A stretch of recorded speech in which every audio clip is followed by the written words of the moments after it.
Hi there. So,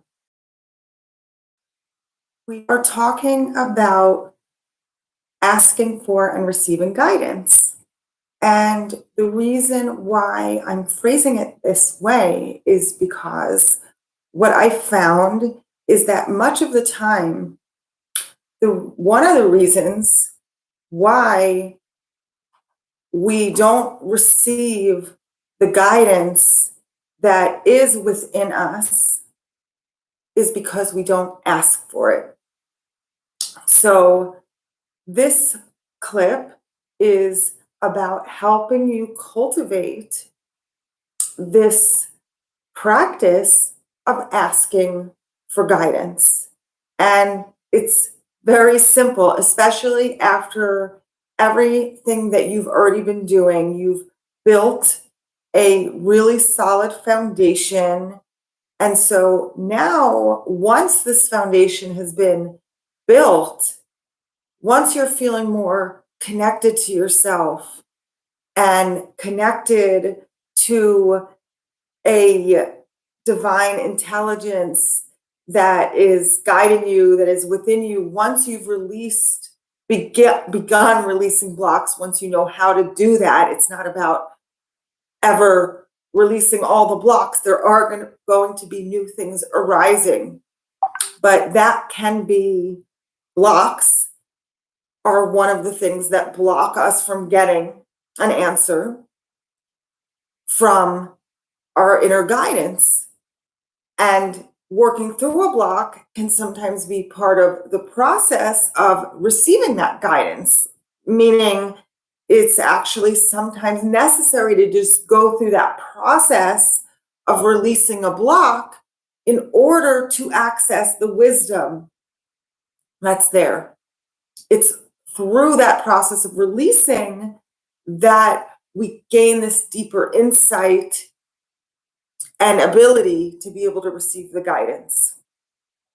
So basically, we use what you've been doing of centering yourself, getting quiet, and seeing what's going on with your mind, seeing what's going on with your emotions, seeing if something needs to be attended to mentally, emotionally.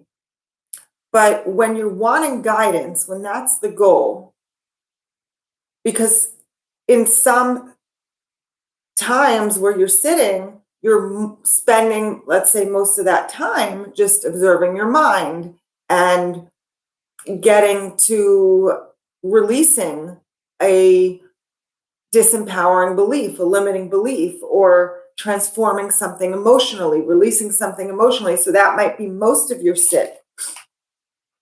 This, when you specifically have as your goal to receive guidance, you're feeling stuck about something, you don't know how to break through. Okay, so when there is a block you've been trying to break through, let's say emotionally, but you just can't, you're stuck. So that will be a time where you're going to want to work to access your inner guidance. It's actually a skill, an inner muscle that you can develop and strengthen. And how do we develop and strengthen anything? How do we learn any new skill? We do that by practicing it. And that's what you're doing with all the skills I've been teaching you. So now, if you haven't already, you want to begin to be making time once a week, twice a week, whenever you need to. So your practice time is in order that you could do it whenever you need to. And if it feels good, do it for a few minutes every day at the end of your meditation, but at least once, twice a week, where you're sitting down and you're getting quiet. Now, before you either will want to write down before you start some areas, especially in the beginning, just to stay focused, some areas that you feel you need guidance in, some areas that you feel stuck in. Then you begin just sitting and quieting your mind. And again, going through whatever you need to go through emotionally to get to a more quiet place. Or if you get to a block again, then that's going to be your doorway to your session on connecting to the guidance. So,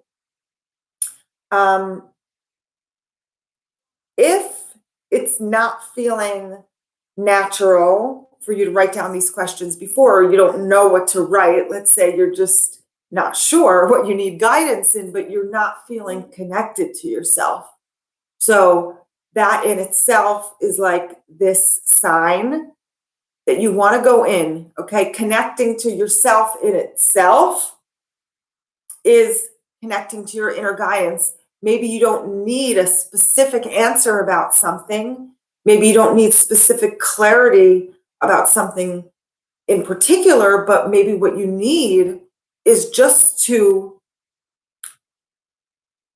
come back to the feeling of connection that you have to yourself, to your higher power, to your soul. So maybe that's just what you need. And I'm calling that also connecting to your inner guidance, connecting to any of those states, those inner resources, those soul powers are part of connecting to your inner wisdom. So again, you're not sure or you don't get like very clear, concrete questions, fine. You start without the questions and you sit and you clear your mind, you breathe, focusing on your breath. And again, if things are coming up that you need to deal with, you deal with emotional things, using the techniques to release the blocks, using the techniques to see that you're not your thoughts and connecting to something underneath your thoughts, just this quieter place within you that is the doorway to the inner guidance, to the soul.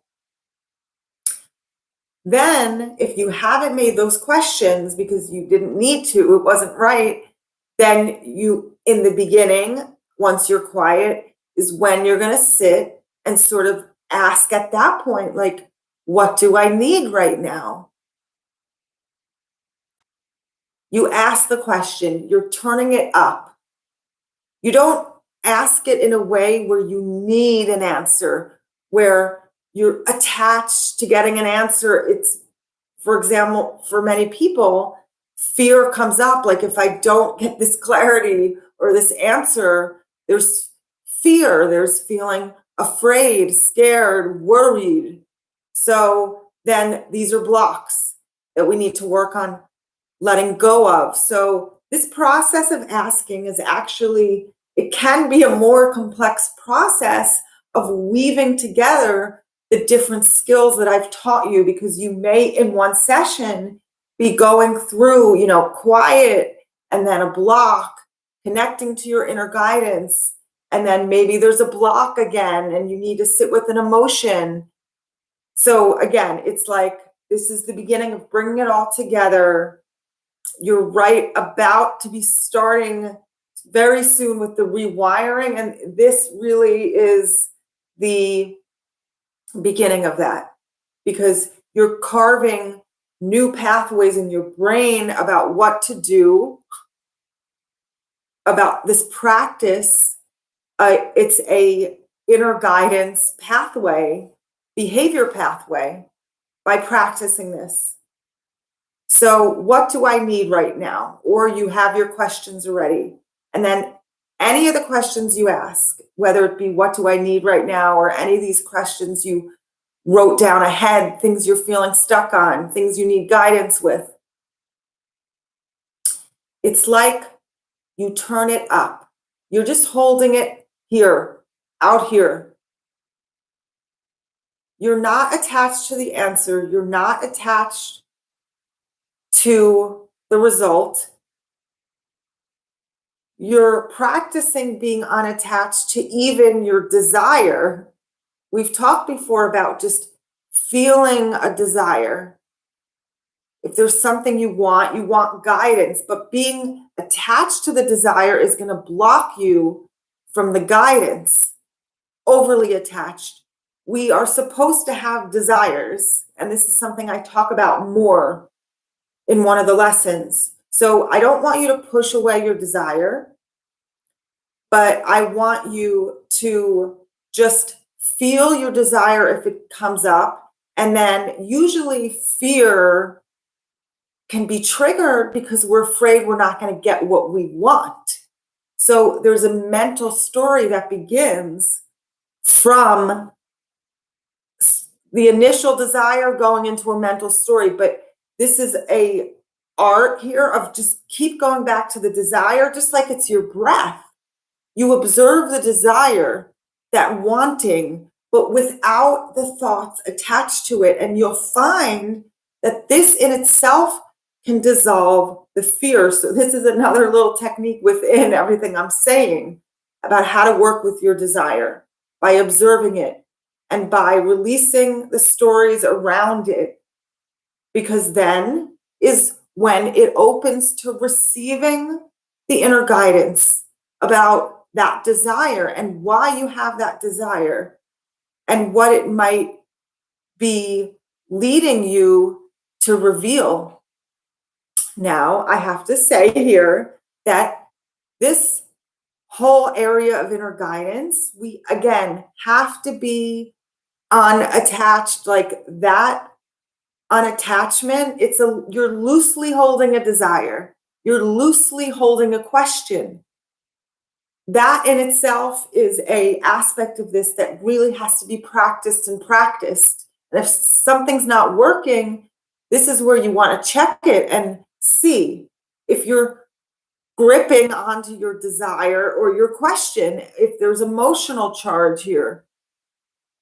By checking that, then that you have that to work through.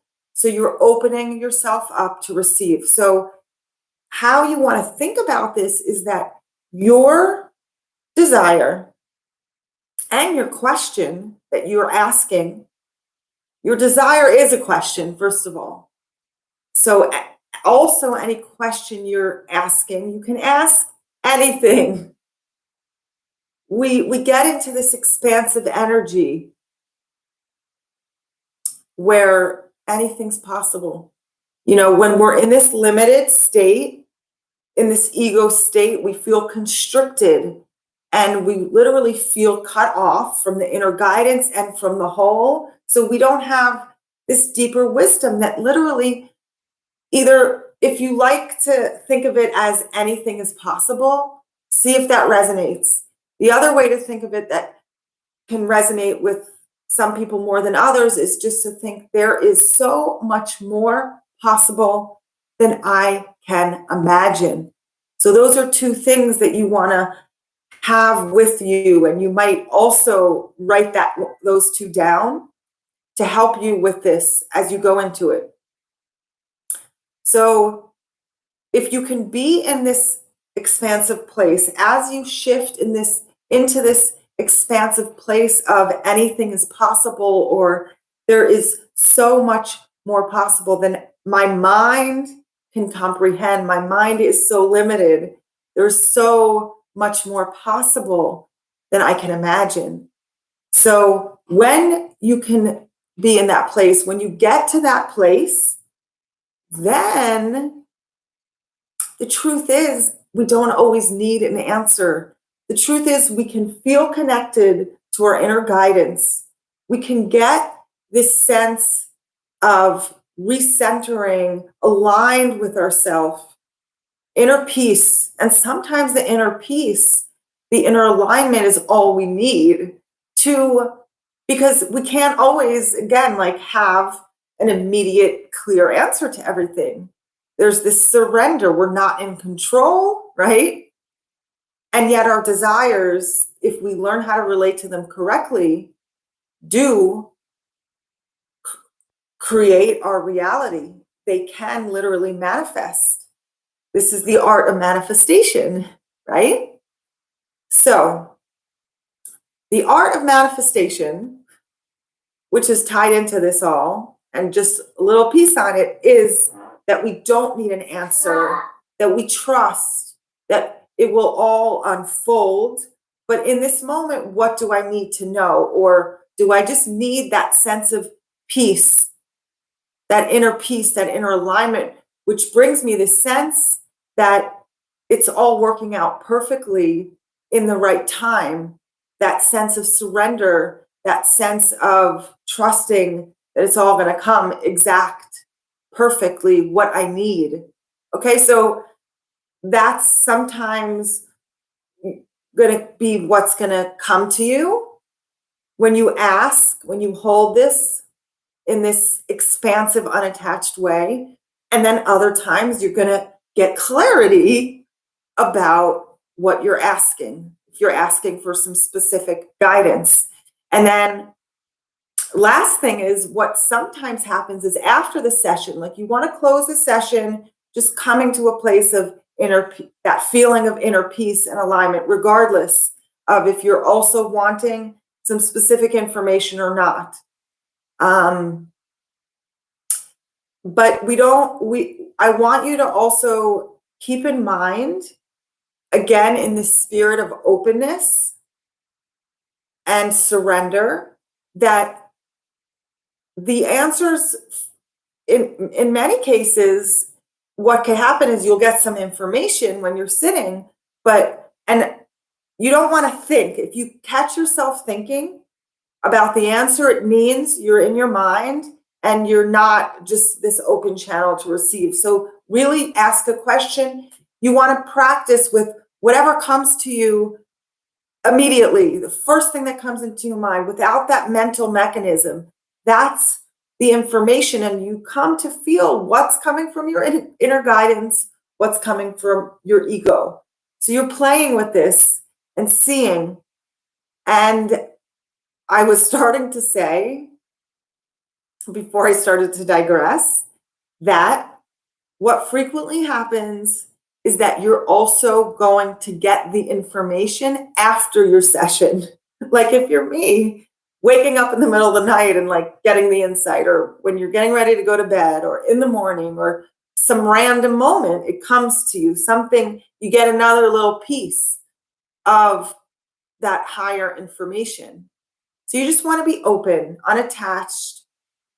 Just loosely holding it is a better word, because you're not completely unattached. You're in it, but you're not in it. You're expansive, you're trusting.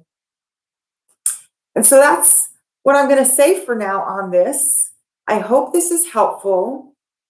I suggest listening to this again, because there's a lot in here about all the things you want to think about and practice when you're cultivating and building this muscle of connecting to your soul power, to your inner guidance. So that's it for now, and I will talk to you soon. Bye.